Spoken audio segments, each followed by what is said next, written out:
أنا دايما بعتبر نفسي أو بعتبر دور استشاري الرضاعة الطبيعية في العيادة مش بس إن أنا بتابع وزن الطفل أو إن أنا بتابع هو بيرضع ولا لأ. أنا بكون مع الأم خطوة بخطوة طول الرحلة، بداء من أول الحمل مرورا بالولادة والمستشفى وإيه اللي بيتم في المستشفى لحد ما نوصل لمرحلة الفطام. طيب إيه اللي إحنا بنعمله في جلسة الاستشاري الرضاعة في العيادة؟ أول حاجة أنا ببدأ أسمع الأم، أشوف قصتها إيه. كل أم زي ما حضرتك قلتي أم جديدة بتجيلي عندها مخاوف، عندها تساؤلات كتير، عندها كلام سمعته من ناس بره، وبتبقوا كلهم مخضوضين واللي حواليها كمان جاي مخضوض. فأنا بحاول أسمع القصة علشان أبدأ أرسم صورة للأم بتفكر إزاي، دماغها رايحة فين، لأن أنا في الأول وفي الآخر بدعم الرضاعة الطبيعية وبشتغل على تراياد أو مثلث: الأم والطفل والرضاعة الطبيعية. فلازم أحقق المعادلة ما بين الثلاثة دول من غير ما أجي على حساب حد.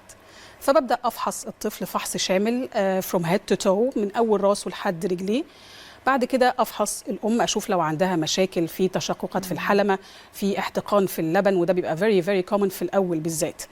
ثم بعد كده أشوف الطفل وهو بيرضع قدامي، أبص على اللاتش على النبل مظبوطة ولا لأ.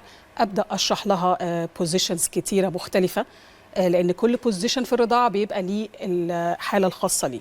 فأقل تعديل بنعمله في الجلسة بيفرق كتير قوي معاها.